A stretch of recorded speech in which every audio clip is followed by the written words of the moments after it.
Already looks like we're live, and with the permission of our elders and the elements and the energies that we respect and always remember, I want to welcome everyone and every single viewer as well um, to this 85th channeling conversation session of Ayni Living Conversations, where we have a lot more than just a conversation. This is a time when we sit down and write in the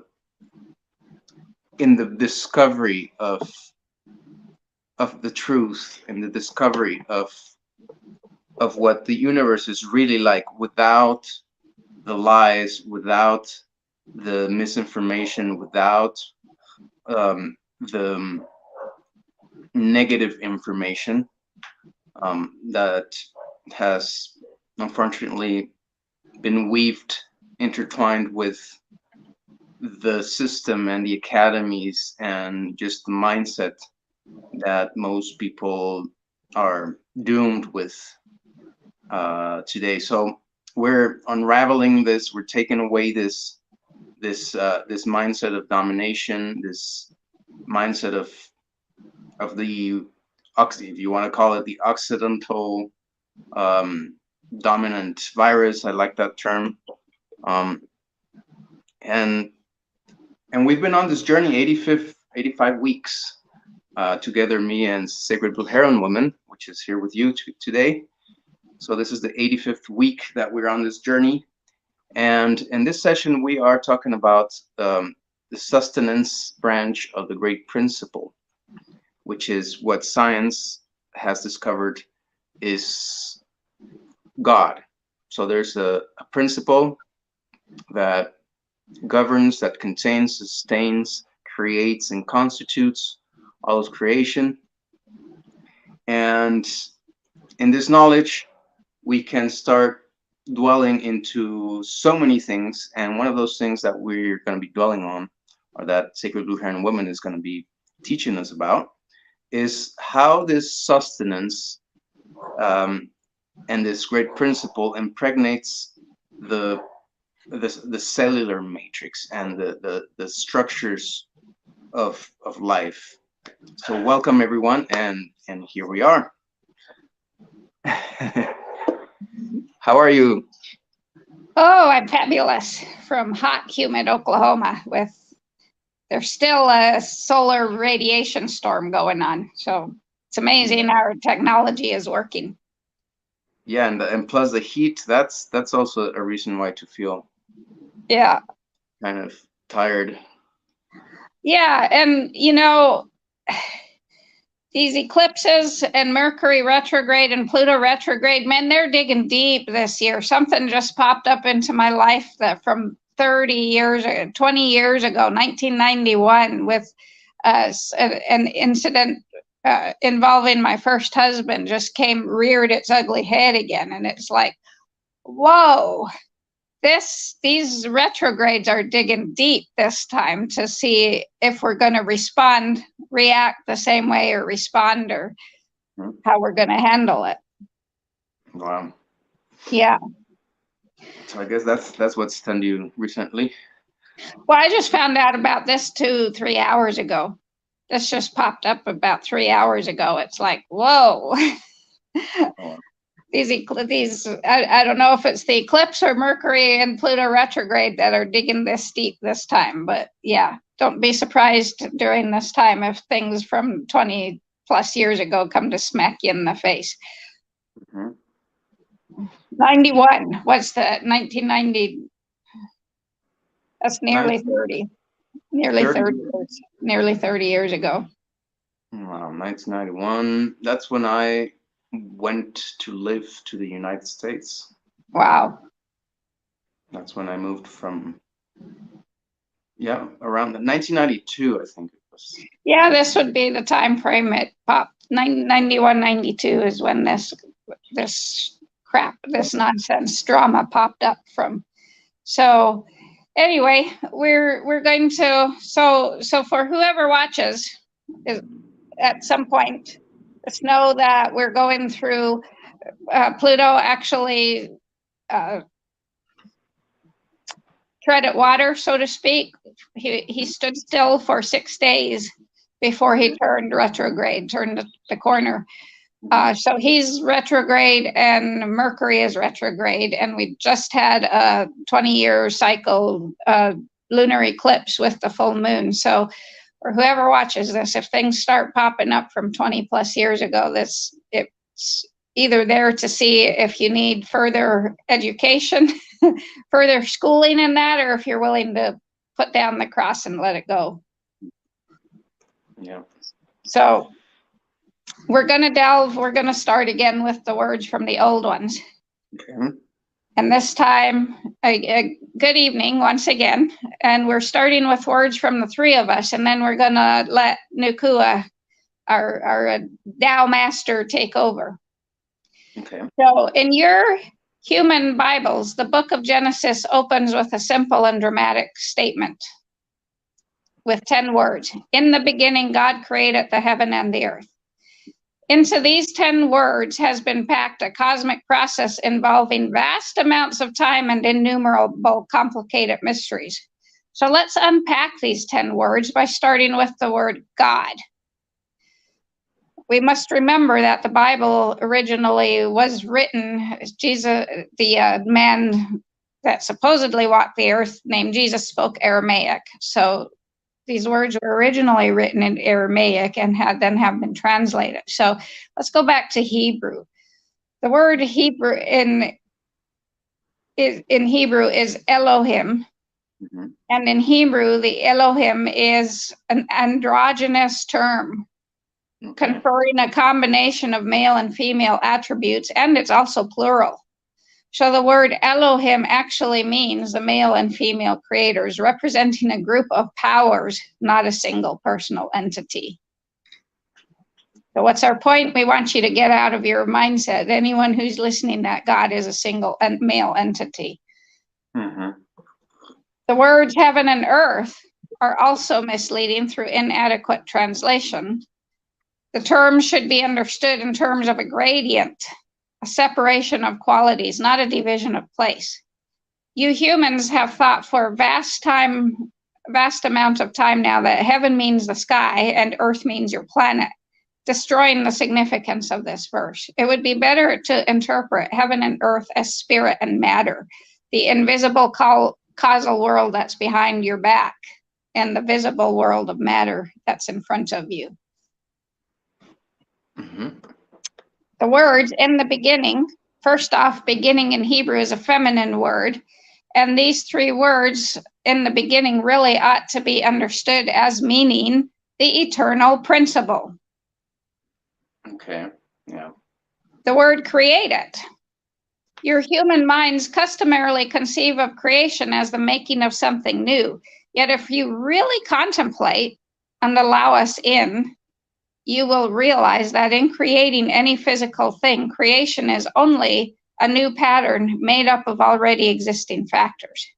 So take, for instance, if one of you decides to create a picture, that would be you, Julian. You decide to create a picture. You require the aid of paints and brushes and a canvas. But the creation itself is the inward inspiration that applies these instruments for the release of the idea. This is crafting. So creation in this verse implies formation or manifestation, the arranging of ever-existing elements into new patterns to be the vehicles of purpose. So let's rephrase these 10 words to be accurate and say, from eternal principles and essences, the androgynous creator gods manifest forth both the positive and negative, or male and female, yin and yang aspects of being. Mm-hmm. So we just wanted to get that out. So as a better, different perspective of understanding, right? Mm-hmm. So now we'll let Nukua speak, our resident master of the Tao. Okay. So you may have heard Blue Heron Woman speak of life as a tapestry. And for those who have read Don Miguel Ruiz, you've heard his words about your life as a canvas to paint on. And Blue Heron Woman has also spoken the word entelechy, or the fulfillment of your destiny. And recently, she has also opened to the discovery of your personal thread of life, your human thread of life, and the mandala you create as you live. Also, the concept of like Russian nesting dolls. These are all the same concept, different words. So you've been hearing her speak of this and the dynamism of being now for a small amount of time. And it's now time to dive deeper into Wu Wei and the spontaneous state of natural harmony that is the living of your fullest potential, your destiny, your entelechy, or painting your new canvas, filling in your expanding mandala. Wu Wei is the effortless psychological experience of not forcing. And the being Abraham Hicks talks all the time of allowing, which is not forcing, which is Wu Wei, a state of intelligent spontaneity. The true character of Wu Wei is not mere inactivity, it's perfect action. It is acting without activity. The vast majority of you human beings spend your life in activity without transformation, so it's all been activity and yet no action has actually happened. Wu Wei is action not carried out independently of heaven, which remember is the causal invisible world behind you, and the earth, the visible world of matter in front of you, and not in conflict with the dynamism of the whole. It's action in perfect harmony with the whole, and it's definitely not passivity. It's action that seems both effortless and spontaneous because it's performed rightly in accordance with your true nature and your place, the unfolding of your destiny, your entelechy, your mandala, your tapestry. It's completely free because there is no force, there is no violence, and it's not conditioned or limited by your individual needs and desires, your theories and ideas. The depth of Wu Wei is revealed to you when you are humble enough to let go of controlling your lives and live by its spontaneous principle. Wu Wei is the truth that can be known through experience and cannot be given a form to appease your intellect. So what does it take to live an effortless life fulfilling your destiny, your entelechy, or painting your mandala? Mm-hmm. Trust. Oh, wow. Okay. Trust in the unfolding of your thread that presents itself to you once you learn how to let go. What stops you human beings from letting go and embracing trust in the unfoldment of your fullest potential is the intervention of your intellect. Mm. Whereas the nature of Tao, the nature of myself, Nukua, the nature of Tao is to flow and let life unfold in a harmonious manner. The way of heaven, the causal world behind your back, is no action. Letting go, trusting that a new and spontaneous way of living will emerge. You must embrace the roller coaster of uncertainty, trusting in the wild, crazy ride of the unfolding and painting in of your mandala. As Blue Heron Woman has inquired into her $1 million message and followed her thread, sometimes letting go, sometimes not. She has been led to Aloha, Ayni Living and crafting your essential living needs in a sacred, spiritful, playful way, fun way.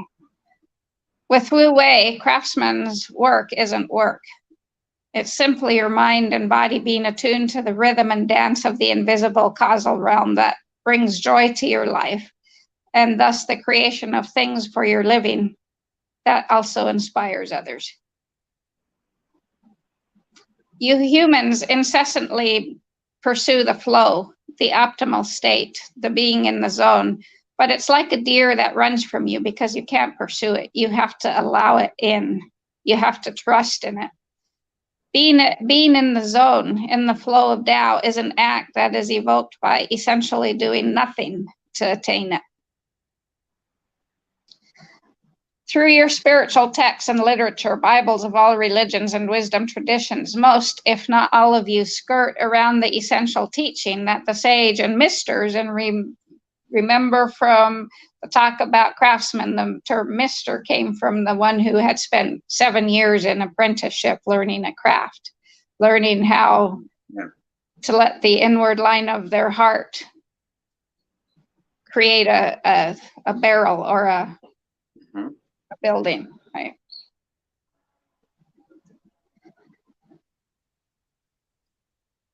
And the majority of you actually avoid saying how to embody the teachings.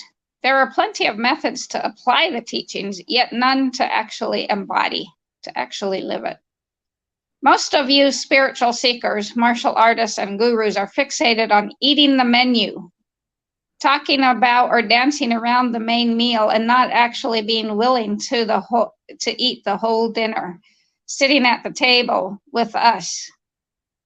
Instead, you all want a crumb from the table of nothing to stand as an emblem of yourselves. What did that crumb break off from? What large dinner plate, and what did this dinner plate hold? Wouldn't you like to see the whole platter? Wouldn't you like to experience the whole feast sitting at the table with us and go to the heart of things? The heart of things is the Tao of the Absolute, or God, the ultimate principle, whatever you want to call us, and it courses through the veins of the entire phenomenal world. But yet you humans become attracted only to the movement of this energy within life rather than the source, the absolute, the indescribable stillness at the heart of you and the universe. So you humans have developed numerous methods of practice, such as yoga, tai chi, qigong, ecstatic dance, and any piece of the movement culture spreading across your humankind. The problem with these practices is that they delay the unfolding of your mandala as the practice becomes a crutch and you become intoxicated with the outer world of materiality and the feats you can achieve personally. I, Nukua, am not saying to stop doing these practices. I'm just saying that your human error lies in the belief that these methods by themselves allow your mandala to unfold. You believe you can do it without me, without us. And this is your linear, mechanical domination, power over way of thinking that causes this. You humans are more attracted to the practice of spiritual cultivation than to what the practice is supposed to reveal, your oneness, your complete perfection, your wholeness. When you live effortlessly with Wu Wei, you are beyond the menu, tasting the ineffable mystery of the sublime dinner, sitting at the table with all of us and not just begging for a crumb. Your human overemphasis of the intellect keeps you in memories of the past and in the imagination or projection of the future while never being in the reality of the present moment. And only when you give up forcing or controlling anything can you begin to experience the kind of control you want, but yet don't know exists. And this can only be known if you're sincere in surrendering your control and giving your life to something bigger than yourselves, the Tao, God, the ultimate principle, whatever you want to call it.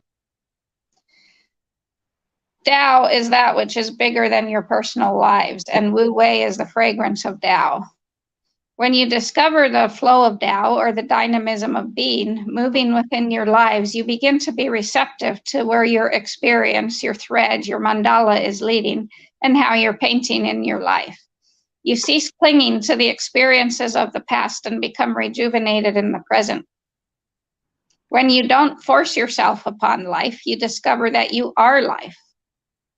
And all your human vain attempts to control life result from the way you've been domesticated and taught to believe that you don't belong here. You've been domesticated to believe that you are aliens living in a hostile universe, to fear one another and never trust anyone. This includes not trusting yourself. Your governments, organized religions, societies, and cultures mark the physical advent of the trust that you all lack. If you lose your natural essence of trust, then some form of external tyranny in the guise of a trustworthy parental figure will take its place. When you remember your innate trust, you allow life to take place, bringing you into harmony with the entire unfolding of the cosmos. To go with the grain of the cosmos, or the stream of the cosmos, is an organic pattern of how it as a whole functions, of how we as a whole function. You know this pattern as the golden ratio, the Fibonacci sequence. In Chinese, it is called Li, and Tao is what courses through the Li, the thread, beautifying your world. Li is the pattern of behavior of your personal thread when you are in accord with Tao, the water course of nature, or the halo of wind.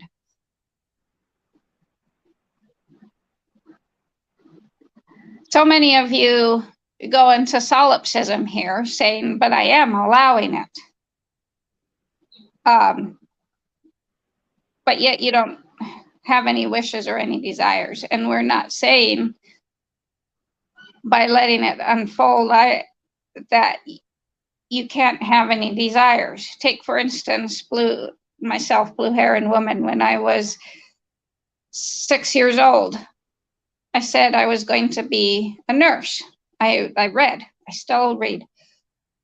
I read books about nursing school, and I said I was going to be a nurse. And this is when my first trust in the universe was damaged, traumatized, because my dad would tussle my hair and say, only if God wants. So I was taught to not trust myself, to not trust that these words came from God, came from Nukua, from the Tao, and needed to be spoken so that they could be fulfilled. And it wasn't until I was 21 and in nursing school finally that I went to a Christian concert and heard the singer tell his story of how he'd been to Bible college and was asked, the class was asked what they wanted it to be, and every other student got up and said, I just want to be what God wants me to be.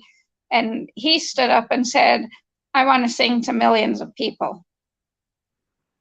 And he has. And that's what Nukua wants us to know. That's the way of the Tao. You say, you allow yourself to be impregnated with ideas from the Shen spirits, from the fire spirits. Be impregnated with ideas. Speak what it is you want. Don't just wait for the way you were domesticated to give you a career.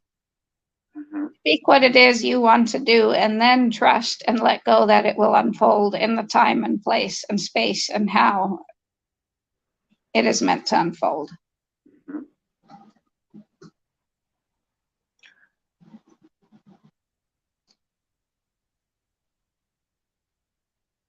So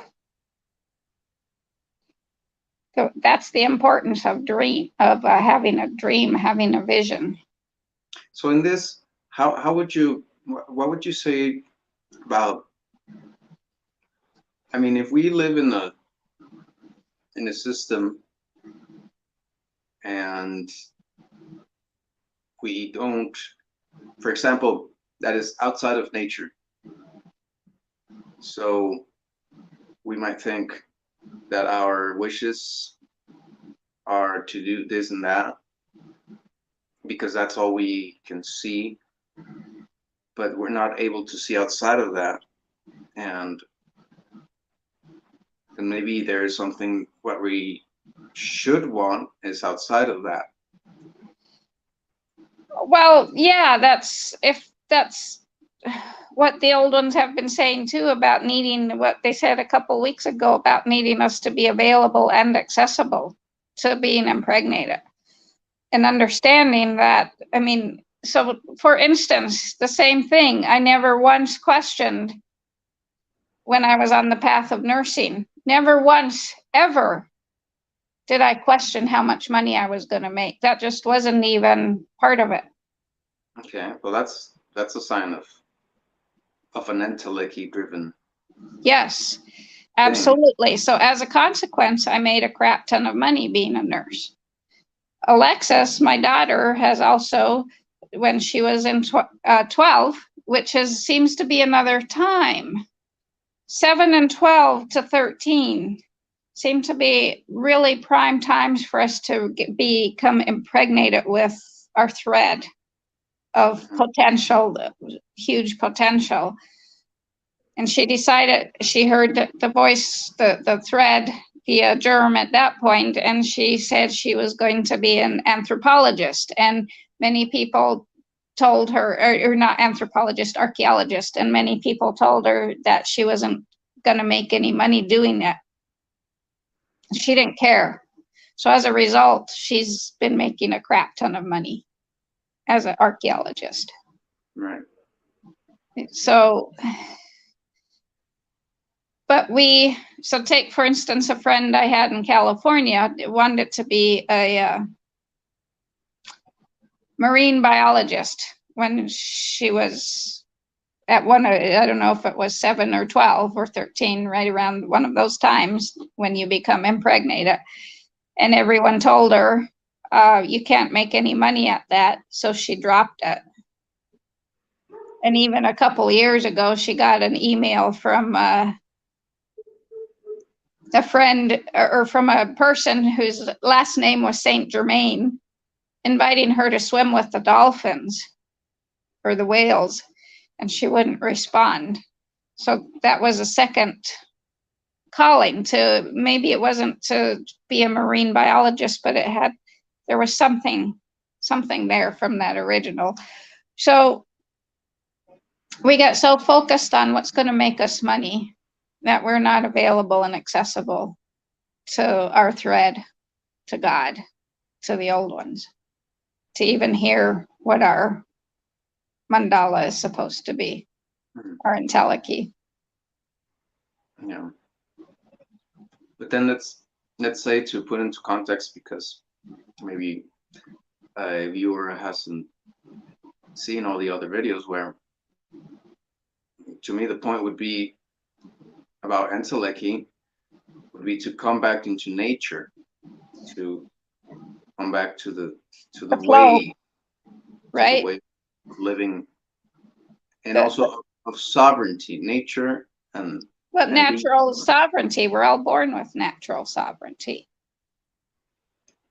Yeah, and the cyclical, the cycles, rather than the linear mechanical force over model. Right. So that's where I think we should be going. That's what Aloha Ayni Living is.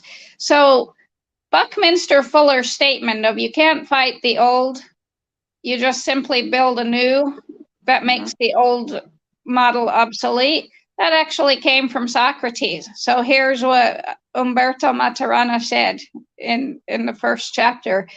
Everything's been said by someone. Right. So we attribute that quote to Buckminster Fuller, but it originally came from Socrates. And when you live in Wu Wei, the Tao, the flow of the Tao, you don't build anything, you let it unfold. So we're not building a new system, we're letting it unfold by returning to living with the cycles of nature, in a spiritful world and free of the linear mechanical power over model. Right. And but let's say that for that you require having a very warrior-like kind of spirit that I think you have a very strong, of being done with. I'm done with participating in all of these things that create suffering to other living beings. I'm done with participating in these systems that we think are the only way and are not the only way. That make us a slave to somebody else. Yeah, and we don't realize that we are, but I think it starts with, at some point, and I can't even begin to tell you when it happened in my life, but I know at some point in my nursing career, I asked myself the question, what is this really all about? Is life really, are we really just meant to work, and then retire and die? And that's where I was in the thread, following the thread of my life, filling in my mandala, but I was stuck in that linear mechanical model, domination over, power over model, until I asked that question, and then my life dramatically changed. So it's not so much because we've got to end the war that we create. So the warrior spirit has to kind of go away. The daring adventurer, the daring experimenter has to come forward to say, I'm done. I'm ready to experiment with a new way. And that takes far more courage than being a warrior, because a warrior tends to be domination over. Well, I think of a warrior as an important thing to not some, not a soldier, not somebody that makes war. I guess the etymology of the word, it's a little bit unhelpful for what I use it. But I think to me it's very necessary to be available to defend myself from a system that wants to take my things, my energy, from a system that wants to put me in a certain mindset, and I really have to fight to get out of that. I really have to, and then I use also the word warrior as it has been used by the Toltec traditions, where we do self hunting, or how do you call that? Stalking. Stalking. You Stalking yourself. Your inertial patterns. Well, but that's jaguar. That's not a warrior. And your body, again, as a living organism of 50 trillion cells that don't ever fight to get out of a way, they just simply resume. Everything you put in your body disturbs their peace, and they just simply allow it to be and simply resume their way of natural being. So when you're following the thread of life, there's the thread of your mandala, the thread of your entelechy, there's really nothing to defend against. There's only keeping your eyes open to the temptations that will tempt you off that path. Mm-hmm. So let's go on to sustaining and containing, the life of metacellulars. So ontogeny is the history of structural change in a unity without loss of organization in that unity. This ongoing structural change occurs in the unity from moment to moment, either as a change triggered by interactions coming from the environment in which it exists, or as a result of its internal dynamics. As regards to its continuous interactions with the environment, the cell unity classifies them and sees them in accordance with its structure at every instant. That structure, in turn, continually changes because of its internal dynamics. The overall result is that the ontogenic transformation of a unity ceases only with its disintegration. So 2 or more autopoietic unities can undergo coupled ontogenies when their interactions take on a recurrent or more stable nature. And every ontogeny occurs within an environment, and we as observers can describe both as having a particular structure, such as diffusion, secretion, temperature, and more. In describing autopoietic unity as having a particular structure, the interactions between unity and environment, if they're recurrent, will consist of reciprocal perturbations. In these interactions, the structure of the environment only triggers structural changes in the autopoietic unities. It does not specify or direct the changes, and vice versa for the environment. That's the same thing when you're following your thread, your mandala. You can have perturbations that trigger, but don't specify which direction you got to go. Again, free choice.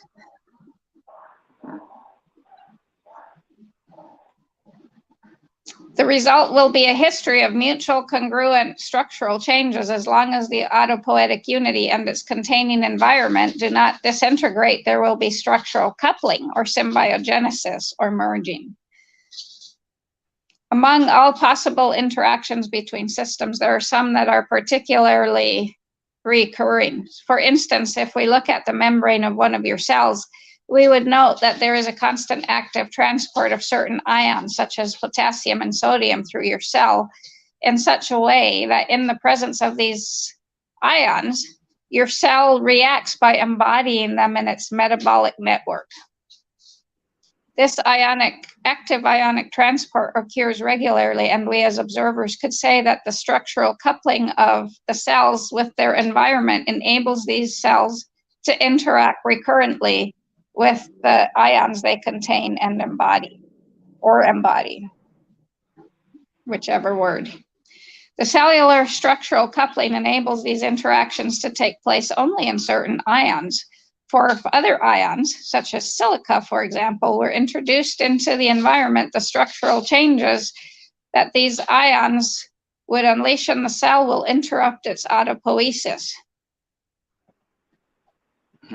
It is a moment in the natural drift of a lineage which results from the conservation of the structural coupling of the previous cells in the lineage that keeps this from happening. The cells of multicellular organisms, which you are a multicellular organism, as is the kitty sitting on your lap, as I am, as is the gosling sitting at my foot. So the cells of multicellular organisms normally exist by taking other cells in close cellular proximity as a medium for realizing their autopoiesis. These systems are the result of natural drift of lineages in which this close proximity has been conserved.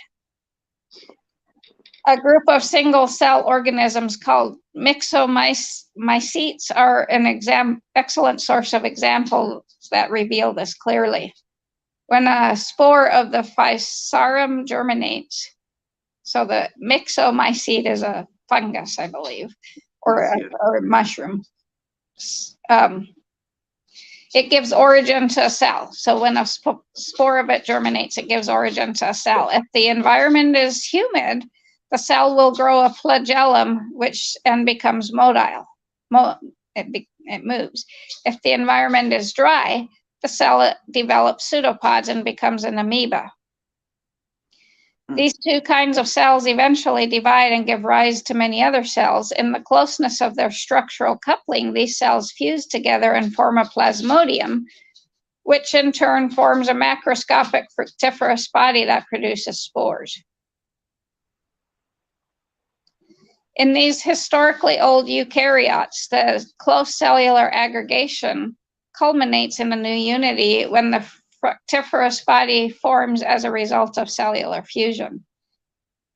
This fructiferous body actually constitutes a metacellular unit whose existence is historically complemented by the cells that gave origin to it in the completion of the life cycle of the organic unity to which it belongs. The structural changes that each cell undergoes in its history of interactions with other cells are complementary to each other within the constraints of their participation in the metacellular unity that they comprise. This is why ontogenic structural changes of each cell necessarily differ depending on how they participate in the constitution of that unity through their interactions and neighboring relations. So to talk about life cycles, the life cycle of a multicellular individual as a unity goes on through the operation of its components, and it is not determined by the properties of the components. Each multicellular individual results from the division and segregation of a lineage of cells that originate at the moment of fertilization of a single cell produced by some of the organs or parts of the multicellular organism. The logic of the constitution of each metacellular organism demands that it be part of a cycle in which there is a necessary unicellular stage.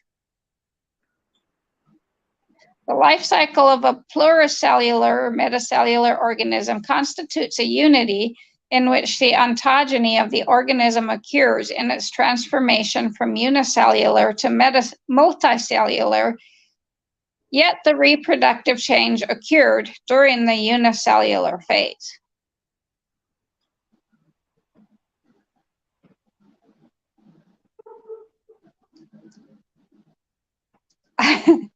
That's a lot.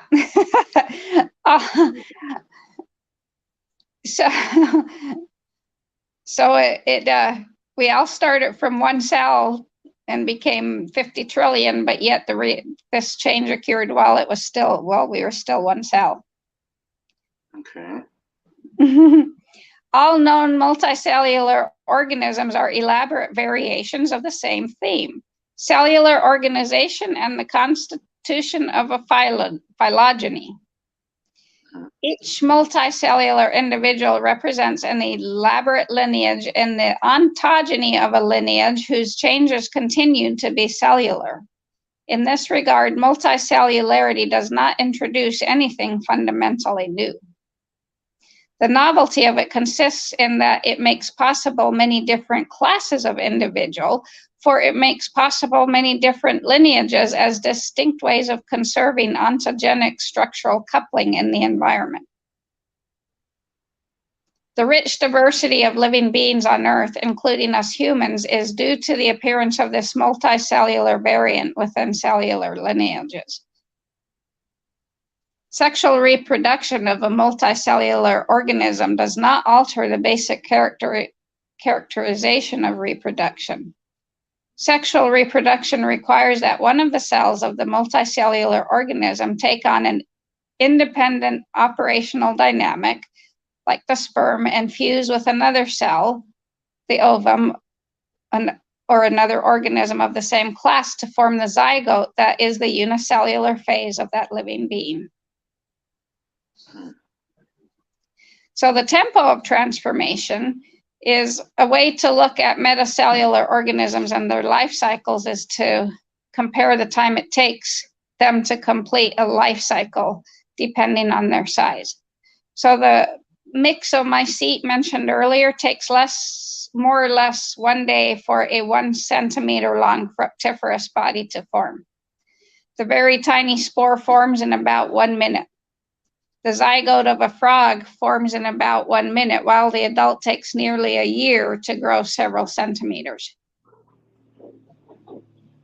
The sequoia tree grows to a height of 300 feet during its 1,000-year life cycle. The blue whale grows 45 yards in its 10-year life cycle. This makes it clear that there is a very great similarity among multicellulars,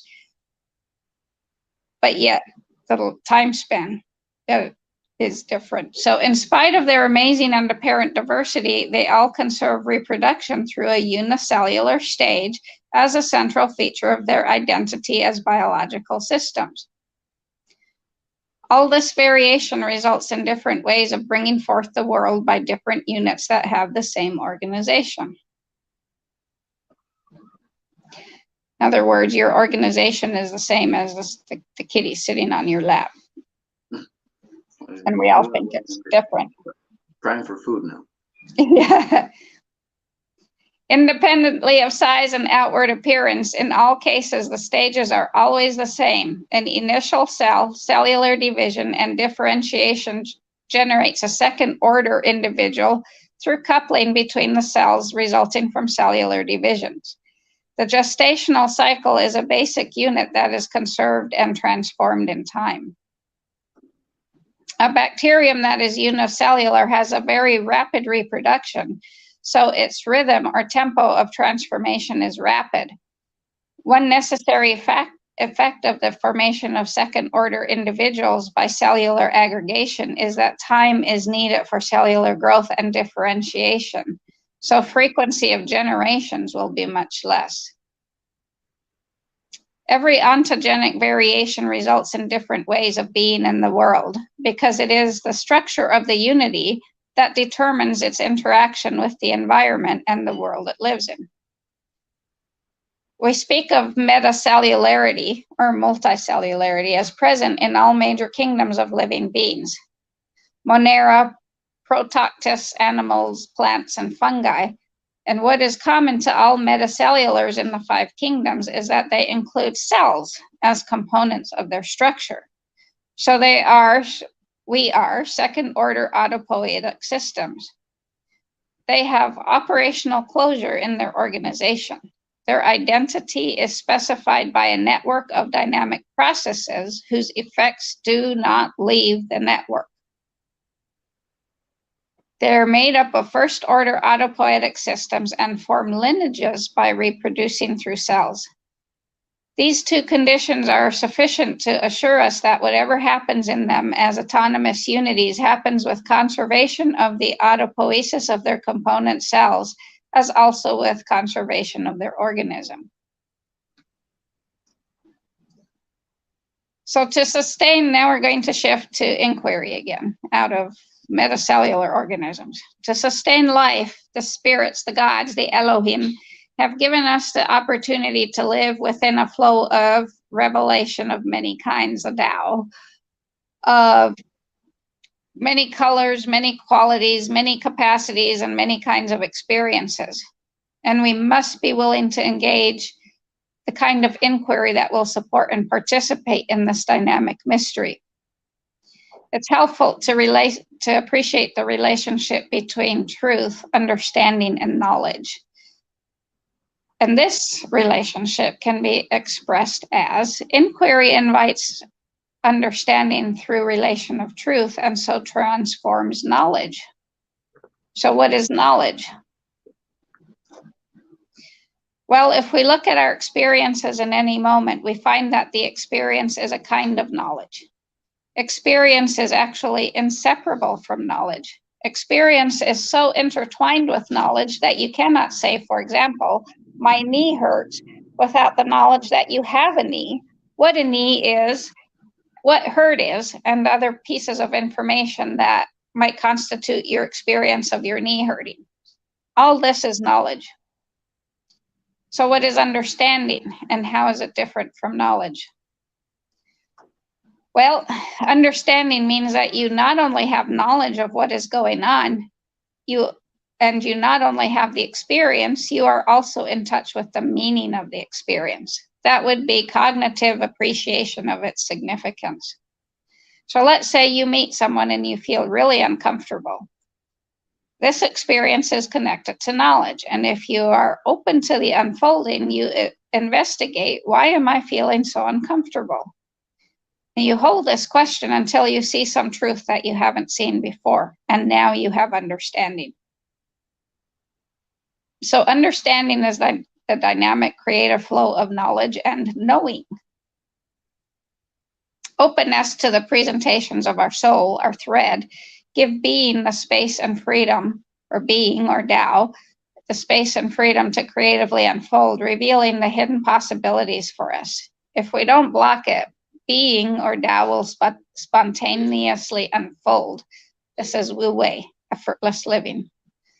Openness implies a trust in the inherent intelligence and lovingness of dynamism. So you inherently know, I trust my being will move. So you inherently know that once you say, I want to be a singer that sings to millions of people, I trust now my being will move the way that is best for it to move to bring this to reality, to manifestation. You don't say, I'm waiting for you to give me an idea. Mm-hmm. So when we block the optimizing thrust of being, we get stuck in cyclical repetition, compulsions of old patterns and stale impressions.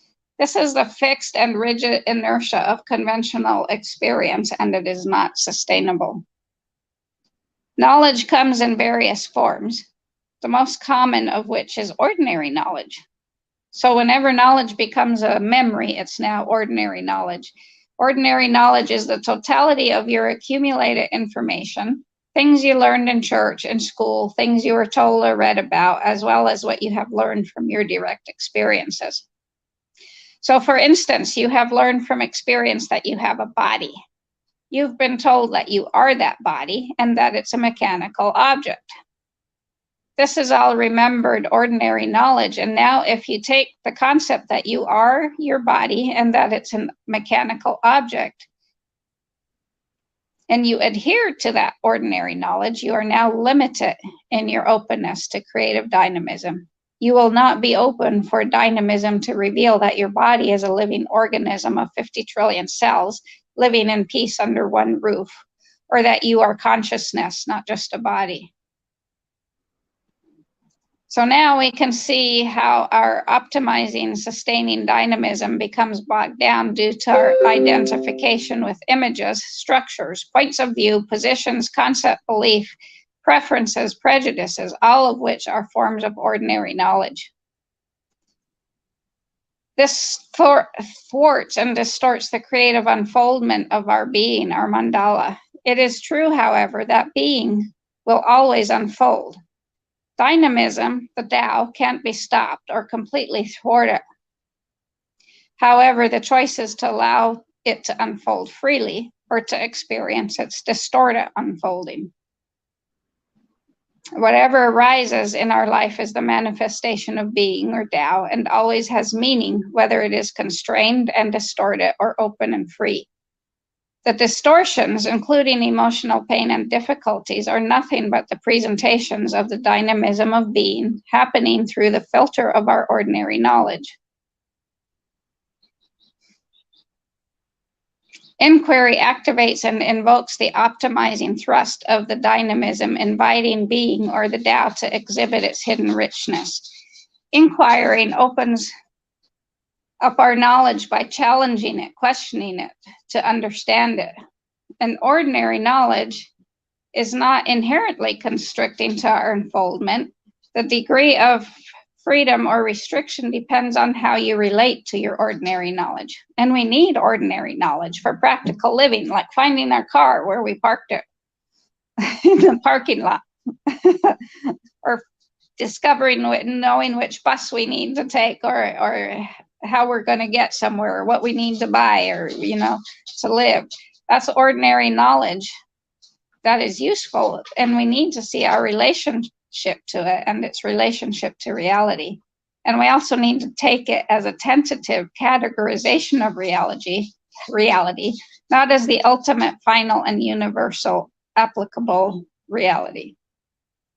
The fact that I am a body is useful when I'm crossing the street, but it's not useful when I'm sleeping, because it doesn't matter what I think I am when I'm sleeping.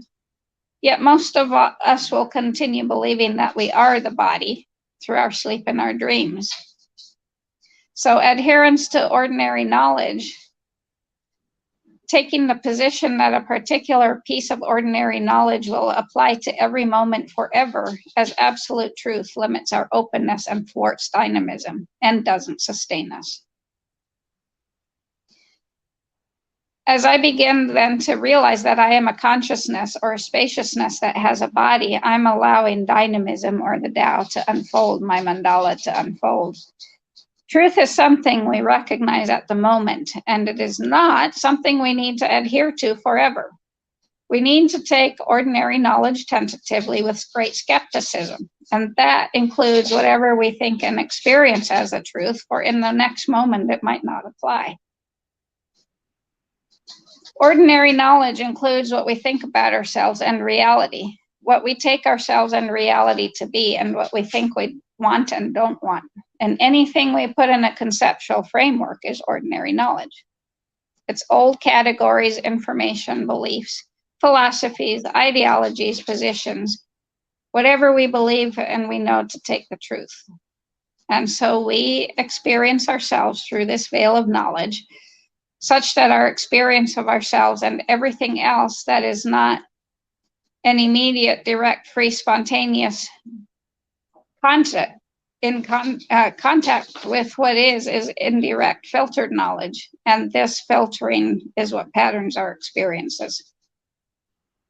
The filter patterns experienced to such a large degree, we would be appalled if we could see it. For instance, our knowledge patterns are experienced to the extent that we actually experience physical reality. And we're completely convinced that the physical reality is fundamental truth. In objective reality, there is no such thing as the physical world that we know. If we experience our body without the filter of ordinary knowledge, we will not experience a physical body. We will experience a fluid patterning of luminosity, a luminous mandala. As we start inquiring, we explore how our ordinary knowledge is patterning our experiences, and then we are enabled to learn a different way of approaching the content of knowledge. If we understand indeterminacy, the openness of inquiry, in time we learn to take our ordinary knowledge not as a boundary, but as a pointer. So then we use our words, concepts, and thoughts as pointers to the truth, toward what is possible, rather than as boundaries for what can be known. So we know this is a possibility instead of this is what I will find. Knowledge can be used in a way that will aid our inquiry. However, most of us use it in a way that limits and binds our inquiry. And usually we equate knowledge with truth. However, knowledge is not really truth, for truth is always in the moment and knowledge is past, right? Or accumulated. Mm-hmm. Truth is dynamic and mysterious. We can never fix it or make it static. We tend to characterize our knowledge as absolute knowledge or absolute truth, when really it's just an approximation. So another type of knowledge is indirect knowledge, that which you get from other people. And it's not true knowledge, even if it's correct, because it can't be your truth until you experience it or perceive it for yourself. Reliance on information and assumptions communicated by others establishes in us the habit of not exercising our own intelligence. Then our capacity to know and our love of knowing weakens in ways we don't even notice, especially in terms of experiencing and knowing ourselves.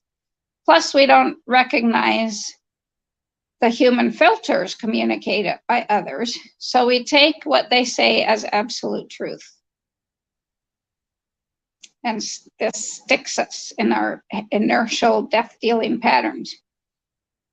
So an open-minded inquiry means that the rigid patterns in our experience can be transformed into fluid patterns of a self-organizing flow, as is natural. When your experience is in rigid patterns, you are in prison. When your experience flows in fluid patterns, you feel the freedom of experience, and this is the adventure of being. This is the journey of Wu Wei, inquiry, taking us from knowledge to mystery, a jump into the unknown, and unfolding into the unknown. That is sustainable. That is how the Tao sustains us. Wow. What a big wave of Tao. I just felt like I was riding a wave. That's amazing. Well, so putting that into practice, I mean, the best thing to say is not to say anything. Yeah. Well, so what I've started doing now, even with inquiry, is like I get these sensations. A lot of times I'll feel like there's a tick crawling across my leg, and there's not. Mm-hmm. These tickling sensations, or I think it's a fly, or I just feel this tickling. And I've gotten to the point where I say, what is the meaning of this? I'll look. Okay, no, there's not a tick, there's not a fly, but it's still feeling like something's crawling across my leg. Mm-hmm. What is the meaning of this? And so it actually takes me into my body, and it resolves. So, well, sometimes it's the mind. I get that a lot, where like the cat had fleas, so I'm all in. Like my flea radar is like 100%. So I'll think I'll have something and I don't have anything, Right. but I notice it's just my mind that is kind of. But I'm used to that, so I just know that Well, the yeah, mind's that powerful. The mind can make up so many things. yeah, it can, but and But maybe absolutely it can. And your thing is something else. what I was trying to get at was that, a lot of us go like, oh, something's wrong with me. Oh yeah. Something's But wrong then with me. that's and that's the importance of, I guess, uh, learning about this type of teachings, knowledge, wisdom that come from the natural world, that come from the ancients, that come from the wise cultures, and really take that pseudo scientific mindset or non-scientific mindset that is out there, that is the dominant system, the dominant way of thinking, that has programmed us and is programming us everywhere. And you can't watch a single show where it's not just filled with subliminal and not really that subliminal messages about oh, we're just there's something wrong, we're mechanical, um, you should get checked out, um, and man, I myself, even haven't had the luck of leaving the system for so long and so long ago, um, I still get, I've had to do my piece of growing away from that mindset that it's haunting. It's always there. It's this kind of entity that's trying to trick your mind into believing and to thinking differently than your better common knowledge. Um, and I think one of the other things that happens, Ingrid, is that once you start awakening and opening up, you start and you start detoxifying. Um, you start becoming a lot more sensitive, and your senses become a lot more aware. So you're also more sensible to what is happening in your body. So that I get this all the time where I'll think I feel something, and all it is just being sensitive to what my physicality is doing. I mean, because your body is always doing something, and it's always also in kind of in like there's a little bit of stress always, right? You're digesting something, Yeah.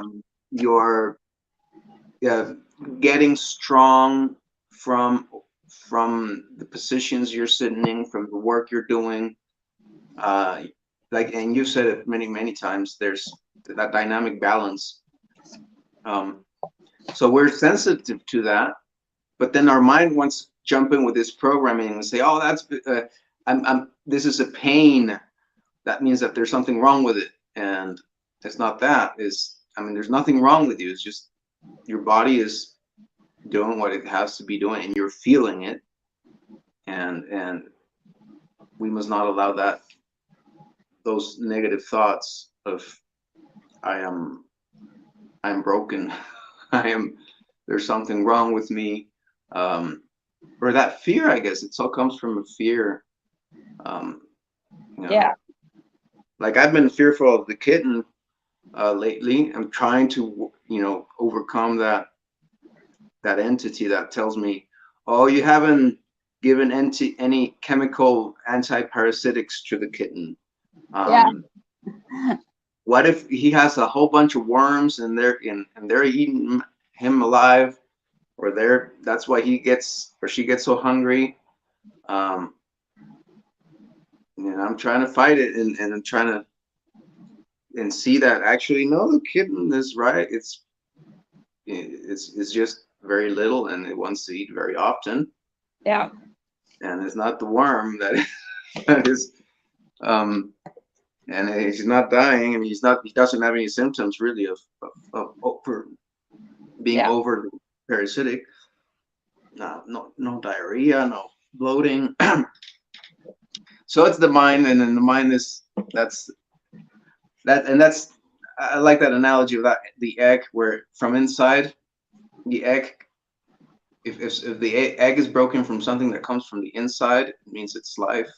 It's broken from the outside, it's death. Yeah. But in the same way, we can, from inside, we can be taken into the worst situations. We ourselves can be the authors of the worst possible fates if we allow that fear to drive us. If we follow the programming, because the programming, the system is kind of like a trap. Well, it's like a ducky or a gosling or a chickie coming out of an egg. If they're breaking it from the inside, so they're starting their process, but I forget what it is that can trigger this. If they can't separate from the membrane, from their placental membrane that wrapped them inside that egg, then it acts like a shrink wrap and they can't get out and they die. So we hang on to the system. Our beliefs are everything, and then they become shrink wrap. They shrink wrap us from from a true life, from a fulfilled life. So that's what we're here to share with you, and to invite any viewer to join a life that is fulfilled, so that you may come and join us in Aloha, Ayni Living, and you'll find links and all that around and everywhere. So I don't want to sound promoting or like I'm selling anything. So yeah, join us next week, that we will continue these conversations. And do you have an idea what it'll be we're about? still going down the sustained branch, and it's going to be the natural drift of human beings. Okay, so in this session we had a whole bunch of information about the cells and how they reflect the grid principle and the entelechy and the ontogeny, which is so different from the philosophy that we're given by the system. So that's why it's important to cover this and to go into the little details and into the technical. And this is an example of the mind of someone that is really in that path, where like Sacred Blue Heron woman, she's not following anyone. She's not like just believing. It's so, because it's simple. It's so simple to just, I'll just sign up to this. I'll just be part of this group. I'll just be part of this church. I'll just be part of this mindset. So then I don't have to do the work of understanding what the hell goes on with a cell, what the hell goes on with this and that. So that's a path of true inquiry, of true spiritual awakening, is when you actually start using your mind and doing the work of understanding all the things around us. Yep. So very powerful, and I hope this is helpful for folks out there. And I'll invite you for next week. We'll see you next week. Yep. Okay. Have a So good that does it. Yep. We're done.